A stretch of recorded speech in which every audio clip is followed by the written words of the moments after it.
அம்பிகாவோடு ஒரு நேர்காணல். யார் இந்த அம்பிகா? உறவு முகம் காட்டி மறைத்துப் போன சடம் மறுத்த நிழல்களில் இதுவும் ஒன்று. ஆம், பிரியாவின் மனதில் இந்த அம்பிகா குறித்து அப்படித்தான் நினைக்கத் தோன்றியது.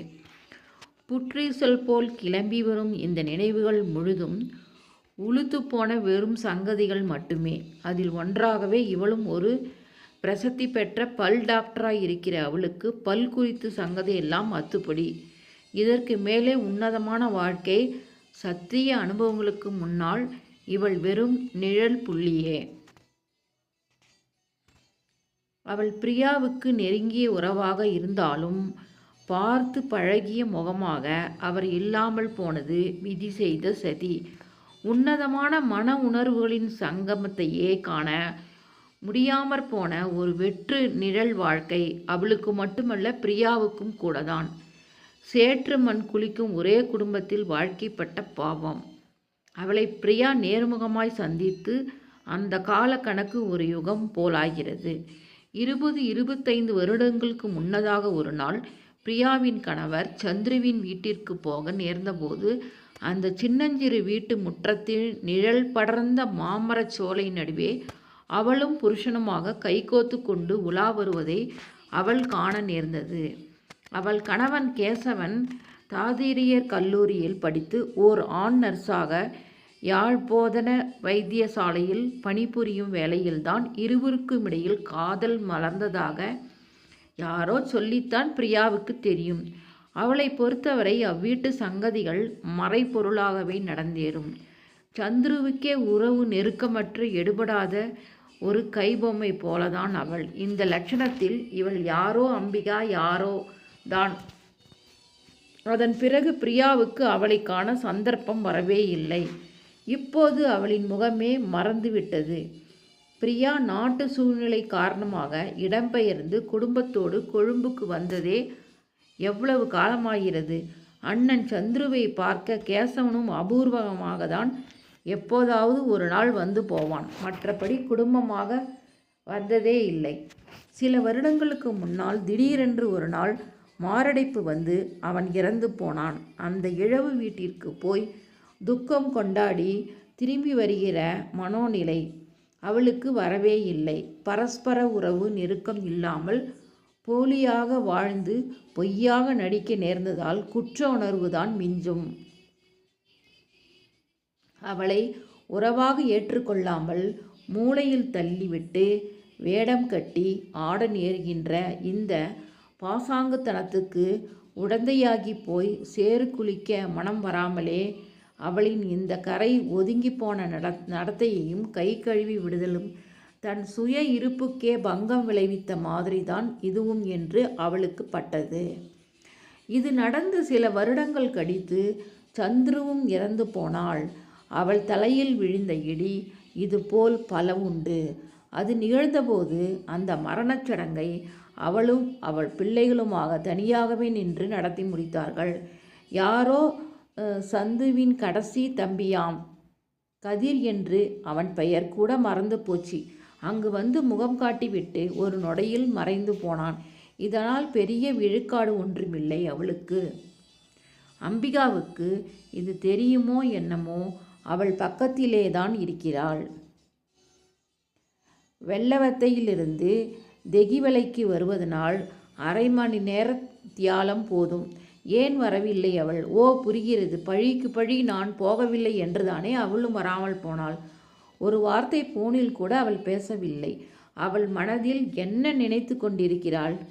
என்னை பற்றி இங்கு வந்தால் நான் சூனியம் வைத்து விடுவேன் என்று கேசவன் வீட்டில் சொல்லி கொடுத்ததற்கு இணங்கவே இந்த உறவு சிக்கலும் திரிவு நடத்தையும். உண்மையில் நான் யார்? அவளுக்கு இந்த சத்தியத்தை, நான் என் மாசுபடாத புனித இருப்பை யார் அவளுக்கு எடுத்து சொல்ல முடியும்? நான் கூறாவிட்டால் கடவுள்தான் வரவேண்டும். அவர் வருவாரா? உயிரின் சத்தியத்தை காப்பாற்ற அவர் ஏன் வரப்போகிறார்? அவரே சத்திய பிழம்பு எங்கும் வியாபித்து ஆத்மஸ்வரூபமாக விளங்குபவரும் அவரே. இந்த பெருமையை பேரிழப்பை பிரியா அறிந்திருந்தாலும் ஆத்மா என்பதை அறியாமல் அறிவு முழுங்கி வாழ்கிற அம்பிகாவிடம் போய் எடுத்து சொன்னால் என்ன நடக்கும்? என் சத்திய இருப்பை அவளுக்கு காட்ட வேண்டுமானால் அனுமானைப் போல் மார்பை பிளந்துதான் காட்ட வேண்டும். இது நடக்குமா? ஏன் நடக்காது?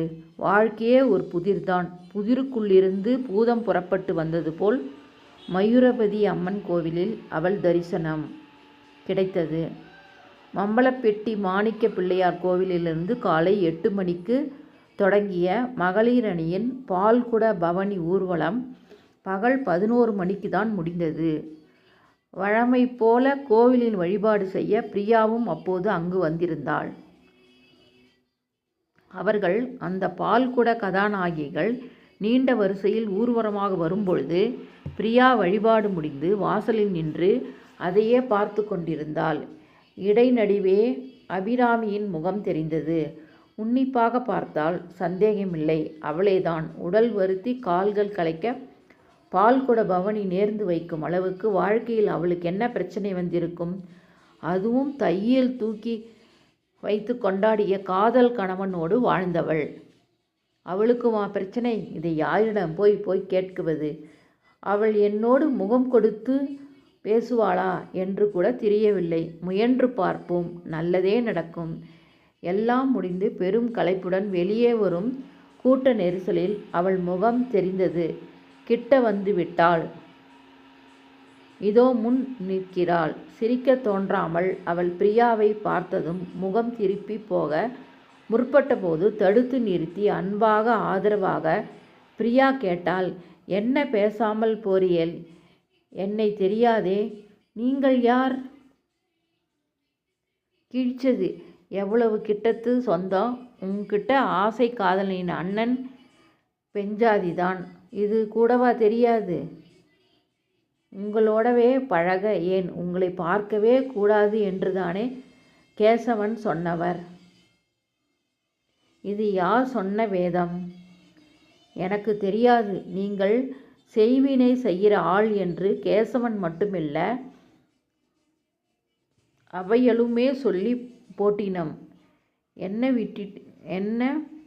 விட்டிடுங்க. அவள் குரலில் பயம் தெரிந்தது. நடுக்கம் தெரிந்து தலை தெறிக்க ஓடிவிடுவாள் போல் தோன்றியது. அங்கேயே அந்த பழி சொல்லை கிரகித்தவாறு பிரியா பேச வராமல் வாயடைத்து போய் நின்றிருந்தாள். அபிராமியோடு கூடிய நேர்காணல் அத்தோடு முடிந்தது. அவளை காணவில்லை. நிஜம் பற்றாமல் சத்தியமே தலை குனிந்து தோற்று போன இடத்தில் பிரியாவின் ஒளியில் மிதக்கும் ஆழ்ந்த அகன்ற விழிகளுக்கு முன்னால் அவள் கண்ட காட்சி மனிதம் வாழ வேண்டிய இடத்தில் ஒரு ராட்சச பூதமே வாயை பிளந்து கொண்டு தன்னை விழுங்க வருவதாக உள்ளார்ந்த சிலிர்ப்புடன் அவள் நினைவு கூர்ந்தாள். இது இன்று நேற்று நடக்கிற விஷயமல்ல. சதா சர்வ காலமும் பூதமே வெளிப்பட்டு கொண்டிருந்தால் என்ன நடக்கும்? பூமியை விழுங்குகின்ற கதைதான் மிக எளிதாக நடக்கும். ஒருவனுடைய நிஜமும் சத்தியமும் உயிரை தோண்டி பார்த்தால் தான் தெரியும்.